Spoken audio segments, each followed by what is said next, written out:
30 سالہ خاطرہ ابراہیمی بچپن میں اس وقت اپنے ہاتھوں کے استعمال سے معذور ہو گئی تھیں جب وہ افغانستان میں تھیں۔ اس معذوری کی وجہ ڈسٹونیا نامی اعصاب کو متاثر کرنے والا مرض تھا۔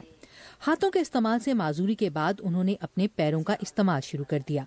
جب وہ اپنے خاندان کے ساتھ امریکہ منتقل ہوئی، اس وقت تک وہ کافی حد تک خود کفیل ہو چکی تھیں۔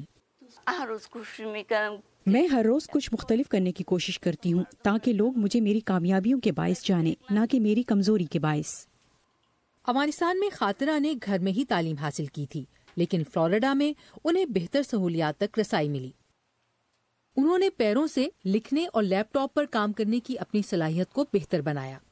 انہوں نے ہائی اسکول پاس کیا اور فلوریڈا اسٹیٹ کالج سے ایک ٹیکنیکل ڈگری بھی حاصل کی۔ خاطرہ کے لیے ہمیں فرنیچر کی ترتیب تبدیل کرنا پڑی اور ہم نے ان کے لیے میرے خیال سے کوئی 6 ڈیسک بنائے، کیونکہ ہمیں پتا چلا کہ ان کی کلاسز 4 مختلف کلاس رومز میں ہونا تھیں۔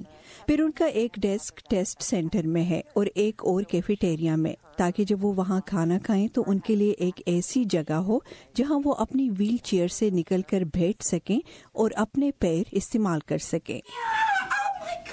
خاطرہ کا اپنی جسمانی معذوری سے مقابلہ کرنے کا عزم لوگوں کی توجہ حاصل کیے بغیر نہیں رہا۔ انہوں نے کبھی بھی کارکردگی دکھانے کے سلسلے میں اپنی معذوری کا اظہار نہیں کیا۔ وہ ہمیشہ چیلنجز پر کام کرنے میں مصروف ہوتی ہیں اور انہیں پورا کرتی ہیں۔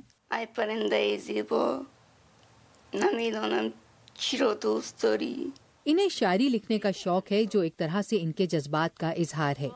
خاطرہ کے والدین کو ان پر فخر ہے۔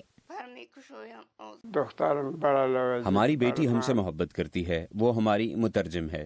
کیونکہ ہمیں انگلش بولنے میں مشکل پیش آتی ہے، وہ دستاویز اور دوسری کاغذی کارروائی میں درپیش کسی بھی قسم کے مسائل کے حل میں ہماری مدد کرتی ہے۔ خاطرہ کو یقین ہے کہ جسمانی معذوری کے مقابلے میں ارادہ اور عزم نہ صرف آج ان کی شناخت ہیں بلکہ مستقبل کی منازل کے تعین میں ان کے رہنما بھی۔ خدیجہ ہما الکوزئی کے ساتھ عائشہ خالد، اردو VOA۔